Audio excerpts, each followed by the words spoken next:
Hello friend, welcome to my YouTube channel exclusive notes. आज का ये वीडियो है मोंटेस्क्यू का शक्ति पृथक्करण सिद्धांत। शासन शक्ति के पृथक्करण का विचार बहुत पुराना है, किंतु उसका विधिवत प्रतिपादन सर्वप्रथम मोंटेस्क्यू ने ही किया। इस सिद्धांत का प्रतिपादन करते हुए उसने लिखा कि प्रत्येक सरकार में 3 प्रकार की शक्तियां होती है: व्यवस्थापन संबंधी, शासन संबंधी, जिसका संबंध अंतर्राष्ट्रीय कानून पर आधारित बातों से होता है। दूसरे प्रकार की होता है शासन संबंधी, जिसका संबंध नागरिक कानून पर आधारित बातों से होता है। पहली शक्ति के अनुसार राजा अथवा शासक अस्थायी या अस्थायी कानूनों का निर्माण करता है और पहले से बने हुए कानूनों का संशोधन अथवा उनकी समाप्ति करता है। दूसरे के अनुसार वह संधि करता है अथवा युद्ध की घोषणा करता है, अन्य देशों को राजदूत भेजता है और सार्वजनिक सुरक्षा की स्थापना तथा आक्रमण से रक्षा करता है। तीसरी शक्ति के अनुसार वह अपराधियों को दंड देता है तथा व्यक्तियों के मध्य उत्पन्न होने वाले झगड़ों का निपटारा करता है। व्यवस्थापन तथा शासन संबंधी शक्तियां जब किसी एक व्यक्ति या व्यक्तियों के समूह में निहित होती है तो स्वतंत्रता का कोई अस्तित्व नहीं हो सकता है। ऐसी दशा में इस बात का भय रहता है कि राजा अथवा सभा अत्याचारी कानूनों का निर्माण करे और उन्हें अत्याचारपूर्ण ढंग से कार्यान्वित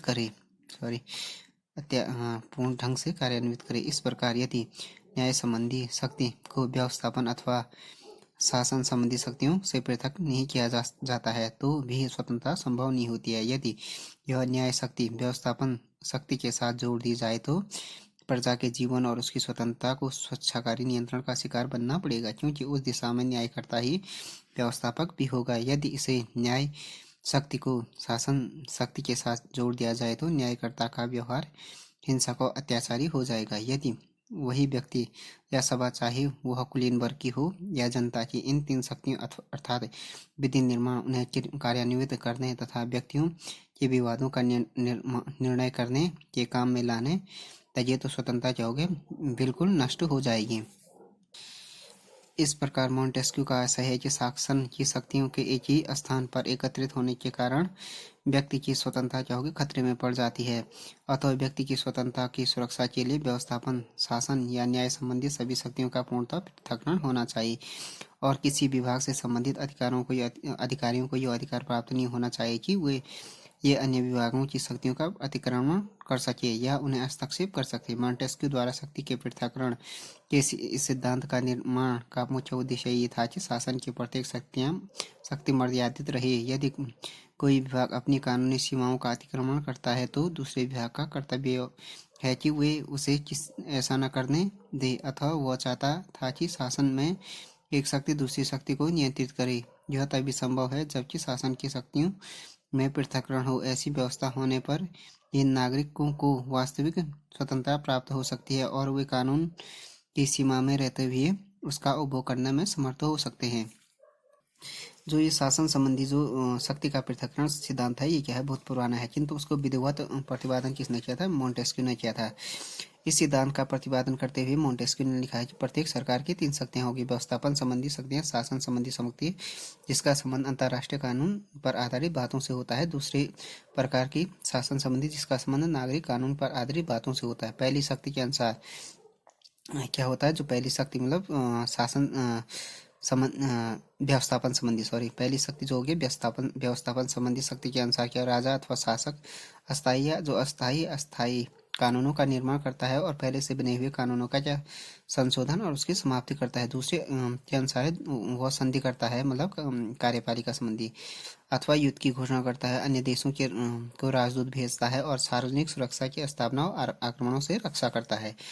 तो ये फर्स्ट हो गया जो कानून का निर्माण, वो व्यवस्थापन संबंधी जो कानूनों का क्रियान्वयन वो हो गया कार्यपालिका संबंधी शक्ति। तीसरा हो गया न्यायपालिका संबंधी शक्ति हो गया। तीसरी शक्ति के अनुसार वह अपराधियों को दंड देता है और व्यक्तियों के मध्य उत्पन्न होने वाले झगड़ों का निपटारा करता है। व्यवस्था उसका कार्य हो गया न्यायपालिका।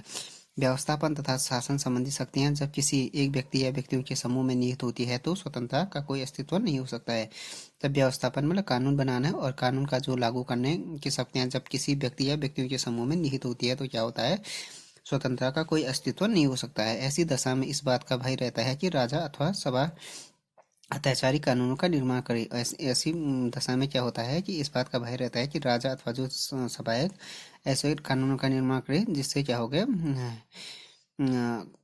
सभा अत्याचारी कानूनों का निर्माण करे और उन्हें अत्याचार ढंग से क्या करे, कार्यान्वित करे। इस प्रकार यदि न्याय संबंधी शक्ति को व्यवस्थापन अथवा शासन संबंधी शक्तियों से पृथक नहीं किया जाता है तो भी स्वतंत्रता संभव नहीं होती है। यदि यह न्याय शक्ति व्यवस्थापन शक्ति के साथ जोड़ दी जाए तो प्रजा के जीवन और उसकी स्वतंत्रता को स्वेच्छाकारी नियंत्रण का शिकार बनना पड़ेगा, क्योंकि उस दिशा में न्यायकर्ता ही व्यवस्थापक भी होगा। उसी दिशा में क्या होगा, जो न्यायकर्ता होगा वो व्यवस्थापक भी होगा। यदि इसे न्याय शक्ति को शासन शक्ति के साथ जोड़ दिया जाए तो न्यायकर्ता का व्यवहार हिंसक और अत्याचारी होगा। यदि जो न्यायपालिका संबंधी शक्ति है उसको शासन के साथ ही जोड़ दिया जाए या शासन के साथ ही जोड़ दिया जाए तो क्या होगा, न्यायकर्ता का व्यवहार हिंसक और अत्याचारी हो जाएगा। यदि वही व्यक्ति या सभा चाहे तो कुलीन वर्ग की हो या जनता की, इन तीनों शक्तियों अर्थात विधि निर्माण हो गया, चाहे उन्हें कार्यान्वित करने वाला विधि निर्माण में व्यवस्थापिका, चाहे कार्यपालिका, और व्यक्तियों को विवादों का न्यायपालिका का काम निर्णय करने को काम में लाने लगे तो स्वतंत्रता क्या होगा, बिल्कुल नष्ट हो जाएगी। इस प्रकार मोंटेस्क्यू का ये आशय है कि स्वतंत्रता की शक्तियों के एक ही स्थान पर एकत्रित होने के कारण क्या होगा, व्यक्ति की स्वतंत्रता क्या होगी, खतरे में पड़ जाती है। अतः व्यक्ति की जो स्वतंत्रता की सुरक्षा के लिए व्यवस्थापन, शासन तथा न्याय संबंधी जो सभी शक्तियां हैं वो पूर्णतः क्या हो जाएगी, पृथक्करण होना चाहिए। जो इससे क्या होगा कि अगर तीनों शक्तियां एक ही स्थान या एक ही व्यक्ति के पास होंगी या एक ही कुछ व्यक्तियों के समूह के पास होगी तो क्या होगी, वो क्या होगी, व्यक्तियों की स्वतंत्रता क्या होगी, खतरे में पड़ जाएगी। अथवा व्यक्ति की स्वतंत्रता की सुरक्षा के लिए क्या हो गया, व्यवस्थापन, चाहे शासन या न्याय संबंधी जो शक्तियां हो पूर्णतः क्या होना चाहिए, पृथक्करण होना चाहिए। और किसी विभाग से संबंधित अधिकारियों को यह अधिकार प्राप्त नहीं होना चाहिए कि वह अन्य विभागों की शक्तियों का अतिक्रमण कर सके या उनमें हस्तक्षेप कर सकते हैं। मोंटेस्क्यू द्वारा शक्ति के पृथक्करण के सिद्धांत का निर्माण का मुख्य उद्देश्य ये था कि शासन के प्रत्येक शक्ति मर्यादित रहे। यदि कोई विभाग अपनी कानूनी सीमाओं का अतिक्रमण करता है तो दूसरे विभाग का कर्तव्य है कि वह उसे ऐसा न करने दे। अतः वह यह चाहता था कि शासन में एक शक्ति दूसरी शक्ति को नियंत्रित करे। यह तभी संभव है जब शासन की शक्ति में पृथक्करण हो। ऐसी व्यवस्था होने पर ही नागरिकों का वास्तविक स्वतंत्रता प्राप्त हो सकती है और वे कानून की सीमा में रहते हुए भी उनका उपभोग करने में समर्थ हो सकते हैं। उसके बाद हो गया शक्ति पृथक्करण सिद्धांत की कुछ आलोचनाएं हैं। शक्ति का पृथक्करण संभव नहीं है। इस सिद्धांत के आलोचक कहते हैं कि सरकार में एक ही प्रकार की आंशिक एकता होती है। जिस प्रकार मानव के विभिन्न अंग एक दूसरे से आश्रित होते हैं या परस्पर संबंधित रहते हैं, वही स्थिति शासन के अंगों की होती है। इसलिए शासन के अंगों का पूर्ण या कठोर पृथक्करण व्यवहार में संभव नहीं है। जैसे गिटिल ने कहा है कि शासन विभिन्न कार्य करने वाले कई अंगों से बनता है, किंतु उसका साझा कार्य और उद्देश्य होता है जिसकी सफलता के लिए उनमें एकरूपता तथा सहयोग आवश्यक है। विभिन्न विभागों में पृथक्करण की एक दृढ़ रेखा नहीं खींची जा सकती है। दूसरा हो गया शक्ति पृथक्करण वांछनीय भी नहीं है। जो शक्ति पृथक्करण का सिद्धांत को अपनाना न केवल असंभव है बल्कि वरन क्या है, जो शक्ति पृथक्करण का सिद्धांत है उसको अपनाना न केवल असंभव है वरन अवांछनीय भी है। आधुनिक समय में सरकार के 3 अंगों में घनिष्ठ संबंध को अत्यंत महत्व दिया जाता है। जो सरकार के 3 अंग हैं, व्यवस्थापिका, कार्यपालिका और न्यायपालिका को क्या घनिष्ठ संबंध को अत्यंत महत्व दिया जाता है, क्योंकि उसकी वजह से वह अपने निर्धारित उद्देश्यों को शीघ्रता और दक्षता के साथ प्राप्त कर सकती है। सरकार के तीनों अंगों में अगर समन्वय और सहयोग नहीं होगा तो ऐसी स्थिति में उसकी हालत उस गाड़ी के समान होगी जिसके चारों घोड़े जुते हों, जो उसे अपनी पूरी शक्ति के साथ अपनी अपनी दिशा में खींचने का प्रयत्न कर रहे हों, अथवा गाड़ी अपने मार्ग पर आगे नहीं बढ़ सकेगी वरन उसे टूटने का खतरा उत्पन्न हो जाएगा। दूसरा हो गया ऐतिहासिक दृष्टि से भी संभव नहीं है ये। मोंटेस्क्यू के अनुसार अपने सिद्धांत का प्रतिपादन ब्रिटेन के तत्कालीन शासन पद्धति के आधार पर किया था, किंतु इंग्लैंड की शासन व्यवस्था में कभी भी शक्ति पृथक्करण का सिद्धांत आधारित नहीं था। ब्रिटेन में संसदनात्मक पार्लियामेंट्री व्यवस्था है जिसमें क्या था कि संसदात्मक व्यवस्था है जिसके आधारभूत सिद्धांत कार्यपालिका और व्यवस्थापिका में घनिष्ठ सहयोग और आत्मनिर्भरता है। वास्तव में मोंटेस्क्यू द्वारा की गई अंग्रेजों की स्वतंत्रता का आधार पर खोज गलत है। स्वतंत्रता के लिए क्या है, शक्ति पृथक्करण अनावश्यक है। नागरिक स्वतंत्रता को सुरक्षित बनाए रखने की दृष्टि से भी शासकीय शक्ति का पूर्ण पृथक्करण अनावश्यक है, क्योंकि स्वतंत्रता का अस्तित्व शक्ति पृथक्करण पर उतना ही आश्रित नहीं है जितना कि संविधान की आत्मा और उसके प्रयोग पर। इंग्लैंड इसका एक क्या है, जीवित उदाहरण है। वहाँ पर इस सिद्धांत के अनुसार शासन का संचालन नहीं किया जाता है, तथापि यह बात नहीं कही जा सकती है कि अन्य किसी देश की तुलना में वहाँ के नागरिकों को कम स्वतंत्रता प्राप्त है। शासन के तीनों अंग सामान्य है। मोंटेस्क्यू द्वारा प्रतिपादन शक्ति पृथक्करण का सिद्धांत शासन के तीनों अंगों को क्या मानता है, समान मानता है। यह एक भ्रामक अवधारणा है, किंतु व्यावहारिक दृष्टि में यह सिद्ध हो चुका है कि व्यवस्थापिका अन्य अंगों की तुलना में क्या है, अत्यधिक शक्तिशाली और महत्वपूर्ण है, क्योंकि यह जनता का प्रतिनिधित्व करती है, उन कानूनों का निर्माण करती है जिसके अनुसार कार्यपालिका और न्यायपालिका अपने कार्यों का संचालन करती है। अब न्यायपालिका की निष्पक्षता समाप्त हो जाएगी इससे, शक्ति पृथक्करण के सिद्धांत से। अगर कठोरता के साथ इस सिद्धांत का पालन किया जाए तो न्यायपालिका की निष्पक्षता और दक्षता पर घातक प्रभाव पड़ेगा, क्योंकि न्यायाधीशों की नियुक्ति के बजाय उनका जनता द्वारा निर्वाचन किया जाएगा। निर्वाचित न्यायाधीश निष्पक्ष न्याय करने के बजाय अपने मतदाताओं की इच्छाओं को ध्यान में रखकर ही अपने निर्णय देंगे। फलतः क्या होगा, न्यायिक निर्णय निष्पक्ष नहीं होगा, तो न्यायपालिका की निष्पक्षता समाप्त हो जाएगी अगर शक्ति पृथक्करण के सिद्धांत को स्वीकार किया जाएगा। तो दल व्यवस्था के विकास के लिए इसकी सार्थकता समाप्त। राजनीतिक दल पद्धति के विकास के फलस्वरूप शासन व्यवस्था के स्वरूप और कार्य संचालन पर उसका गहरा प्रभाव पड़ा है। उसने कार्यपालिका और व्यवस्थापिका दोनों को अलग अलग होते हुए भी जोड़ दिया है, जिससे उसकी स्वतंत्रता और पृथकता नष्ट हो गई है, अथवा ऐसी स्थिति में इस सिद्धांत की सार्थकता भी समाप्त हो गई है। मोंटेस्क्यू के शक्ति पृथक्करण सिद्धांत का प्रभाव। मोंटेस्क्यू द्वारा जो प्रतिपादित शक्ति पृथक्करण का सिद्धांत है उसका प्रभाव क्या रहा है। मोंटेस्क्यू द्वारा प्रतिपादित शक्ति पृथक्करण का सिद्धांत आधुनिक युग में राजनीति पर बहुत गहरा प्रभाव पड़ा है। जो मोंटेस्क्यू का शक्ति पृथक्करण सिद्धांत है उसका आधुनिक युग की राजनीति पर बहुत गहरा प्रभाव पड़ा है। फ्रांसीसी जो राज्य क्रांति हुई थी उसमें क्या था कि के बाद क्या हुआ, मानवाधिकारों की जो घोषणा हुई उसमें यह घोषित किया गया कि जिस देश में इस सिद्धांत का प्रयोग नहीं किया जाता है वहाँ पर संविधान जैसी कोई वस्तु नहीं है। इस क्रांति के बाद क्या हुआ कि स्थापित गणतंत्र के संविधान में इस सिद्धांत को पूर्णतः मान्यता प्रदान की गई। उसी के अनुसार शासन के 3 अंगों को पृथक और स्वतंत्र बनाया गया। फ्रांस में प्रशासकीय न्यायालयों की स्थापना भी इसी सिद्धांत के अनुसार की गई, जिसके द्वारा प्रशासकीय दबाव से मुक्त होकर राज्य कर्मचारियों के विरुद्ध अभियोगों की सुनवाई की जाती है। तो ये फ्रांसीसी राज्य क्रांति के बाद जो मानवाधिकारों की घोषणा उसमें क्या हुआ, यह घोषित किया गया कि जिस देश में इस सिद्धांत के शक्ति पृथक्करण का सिद्धांत का प्रयोग नहीं हुआ किया जाता है वहाँ पर क्या हो गया, संविधान जैसी कोई वस्तु नहीं है।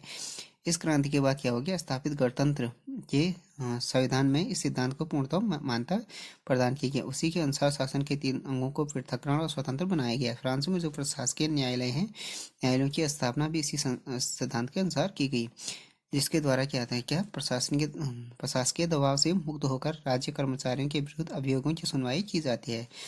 इसी तरह अमेरिका के संविधान पर भी इसी सिद्धांत की स्पष्ट छाप पड़ी है। मेडिसन कहा करते थे कि हम निरंतर मोंटेस्क्यू की अदृश्य धारा से प्रेरणा करते रहे हैं। अमेरिका संविधान की व्याख्या करते हुए एक अधिकारी विद्वान डॉक्टर हरमन फाइनर ने तो इस संबंध में यहाँ तक लिखा है कि अमेरिका का संविधान जानबूझकर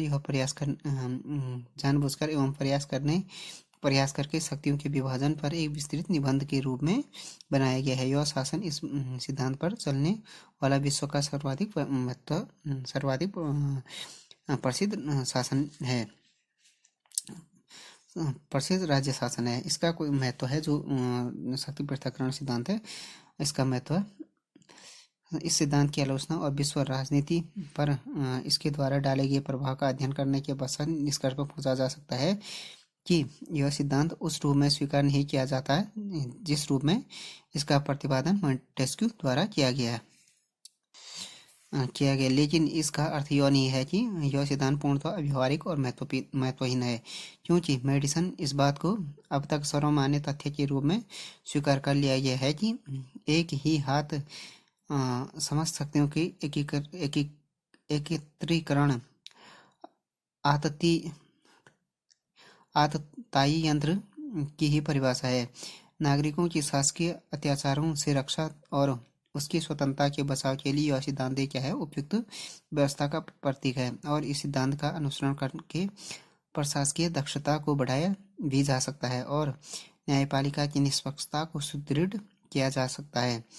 अथवा राजनीतिक चिंतन के इतिहास में मॉन्टेस्क्यू द्वारा प्रतिपादित शक्ति पृथक्करण के इस सिद्धांत को अत्यधिक महत्वपूर्ण और अस्थायी स्थान प्राप्त है। राजनीति को यह उसकी क्या है, अमर देन है। तो जो महत्व है इसका, तो ये क्या है कि इसकी आलोचना और विश्व राजनीति पर इसके प्रभाव के पर अध्ययन के पश्चात इस निष्कर्ष पर पहुंचा जा सकता है कि यह सिद्धांत उस रूप में स्वीकार नहीं किया जा सकता जिस रूप में क्या हो गया, इसका प्रतिपादन मॉन्टेस्क्यू द्वारा किया गया। लेकिन इसका अर्थ यह भी नहीं है कि यह सिद्धांत पूर्णतः अव्यावहारिक महत्व है, क्योंकि मेडिसिन इस बात को अब तक सर्वमान्य तथ्य के रूप में स्वीकार कर लिया गया है कि मेडिसिन की इस बात को सर्वमान्य तथ्य के रूप में स्वीकार किया गया है कि एक ही हाथ में समस्त शक्तियों का एकत्रीकरण आततायी यंत्र की ही परिभाषा है। नागरिकों की शासकीय अत्याचारों से रक्षा और उसकी स्वतंत्रता के बचाव के लिए यह सिद्धांत क्या है, उपयुक्त व्यवस्था का प्रतीक है। और इस सिद्धांत का अनुसरण